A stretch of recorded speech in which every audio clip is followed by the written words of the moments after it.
데이터 분석과 함께하는 공무주 투자 당장 TV입니다. 오늘은 빅텐츠 기관 수혜주 결과를 통해서 과연 청약할 만한 종목일지 생각해 보도록 하겠습니다.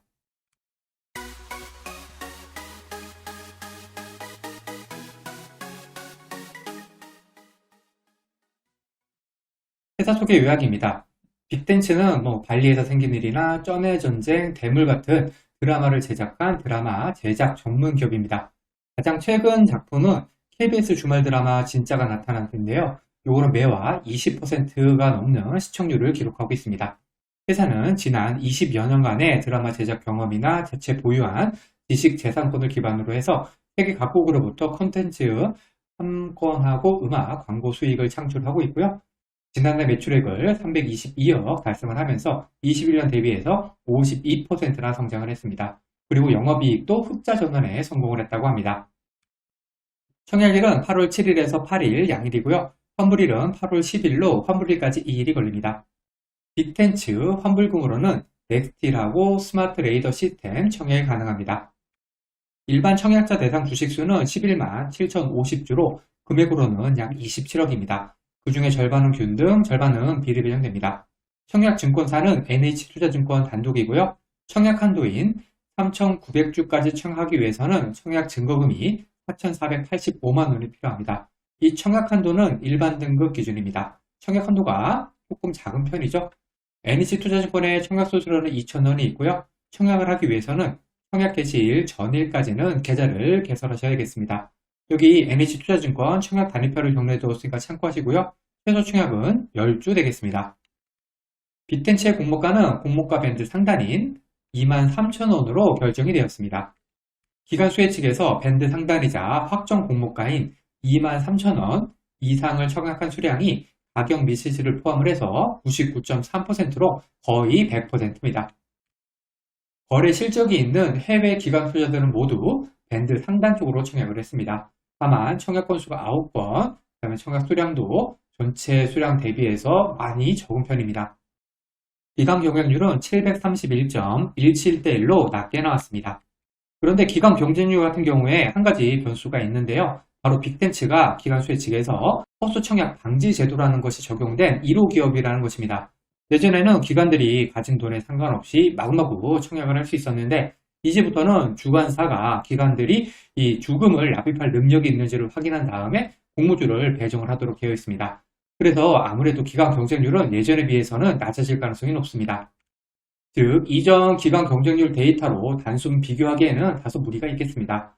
다만 제가 유튜브로 올리는 영상에서는 이전 데이터를 참고를 해서 수익률 등을 계산을 할 예정이고요. 데이터를 계속 쌓으면서 다시 좀 더 정확한 분석이 이루어질 수 있도록 하겠습니다.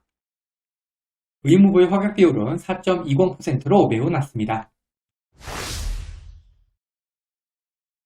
그러면 23년 2월부터 지금까지 코스닥 상장한 총 37종목과의 비교 데이터입니다. 이때 스펙, 리츠, 시총 2주 이상 종목은 제외시켰습니다.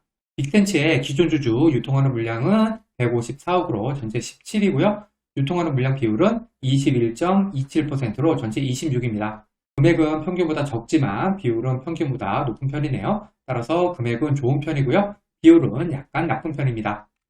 상장일 총 유통하는 물량은 258억으로 전체 11이고요. 상장일 총 유통하는 물량 비율은 35.69%로 전체 25입니다.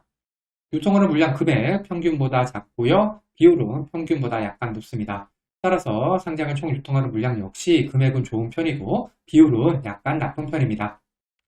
기관 경쟁률은 731대 1로 전체 28이고요. 의무보유 효과 비율은 4.20%로 전체 26입니다. 기관 경쟁률은 나쁜 편이고요. 의무보유 효과 비율은 매우 나쁜 편입니다. 이번에는 평균 시초가, 손실 확률, 그 다음에 상장일 평균 고점 알아보겠습니다.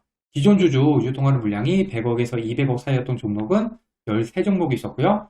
공모가 기준 평균 시초가는 플러스 101%, 손실 확률 8%, 상장일 평균 고점은 플러스 157%였습니다. 상장일 총 유통하는 물량이 300억 이하였던 종목은 12종목이 있었고요. 평균 시초가 플러스 101%, 손실 확률 없고요. 상장일 평균 고점은 플러스 168%였습니다. 상장일 유통하는 물량은 기존 주주나 총 유통하는 물량이나 둘 다 아주 좋은 데이터를 보여주고 있습니다. 하지만 이 데이터들은 6개월 평균 데이터이기 때문에 최근에 안 좋은 공모주 시장 분위기는 감안을 해야겠습니다. 기간 수혜치 경쟁률이 500대 1에서 1000대 사이였던 종목은 두 종목이 있었고요. 평균 수익은 플러스 29%, 손실 확률 없고요. 상장의 평균 고점은 플러스 121%였습니다. 의무보유 허각 비율이 5% 이하였던 종목은 13종목이 있었고요. 평균 수익가 플러스 37%, 손실 확률 23%, 상장의 평균 고점은 플러스 78%였습니다. 기간 경쟁률 같은 경우에는 평균 수익가가 상당히 낮죠. 다만 비교회사가 두 개의 회사밖에 안 되기 때문에 그냥 단순히 참고만 하시기 바랍니다. 의무보유 확비율 같은 경우에는 데이터가 더 좋지 못한 것을 알 수가 있습니다. 예상 수익률입니다. 앞에서 살펴본 항목들의 가중치를 각각 1대, 3대, 3대, 3으로 넣었을 때 빅텐츠의 점수는 62점으로 전체 29입니다. 빅텐츠가 속한 56점에서 70점 사이를 맞은 종목은 10종목으로 평균 수익간 상승률은 플러스 72%, 손실 확률은 없고요. 상장의 평균 고점은 플러스 110%입니다. 다만 최근 들어서 공모주들 수익이 많이 안 좋기 때문에 72%보다는 기생 수익률을 조금 낮춰야 되지 않을까 생각을 합니다. 결론입니다. 빅텐츠의 기간 수치 결과는 안 좋게 나왔습니다. 기간 경쟁률이 731.17대 1로 나쁘게 나왔고요. 의무보유 합격 비율도 4.20%로 매우 낮기 때문입니다. 물론 앞에서 설명드린 허수청약 방지제도 영향은 감안을 해야겠지만 그럼에도 불구하고 낮은 의무보유 합격 비율을 볼 때 결과는 나쁘다고 말할 수가 있겠습니다.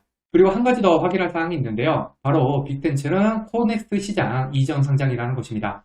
코넥스 시장 8월 4일 기준 현재 주가가 31,300원으로 공모가 밴드인 23,000원보다 높게 형성이 되어 있죠. 코넥스 시장 주가가 앞으로 더 떨어질 수도 있겠지만 어느 정도는 안전 마진은 가지고 있다고 봐야겠습니다. 참으로 애매한 기간 수혜치 결과라고 보이는데요. 제 생각으로는 유통하는 물량도 많지 않고 잘하면 상장 기준가도 공모가보다 높아질 가능성도 있거든요. 따라서 개인적으로 균등 정도는 해봐도 좋지 않을까라는 생각을 하고 있습니다. 과거의 데이터가 미래를 보장하지는 않습니다. 오늘 영상은 참고만 하시길 바랍니다. 기간 수치 결과와 상장이 유통하는 물량이 아무리 좋다고 하더라도 공모주 투자는 손실을 볼 수가 있습니다. 이 영상은 공모주 관련 정보 제공을 위한 것으로 종목 추천 영상이 아닙니다.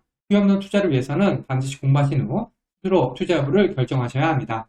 이상으로 오늘 영상을 마치겠습니다. 오늘 영상이 도움이 되었다면 구독, 좋아요, 그리고 알림 설정까지 부탁드립니다. 감사합니다.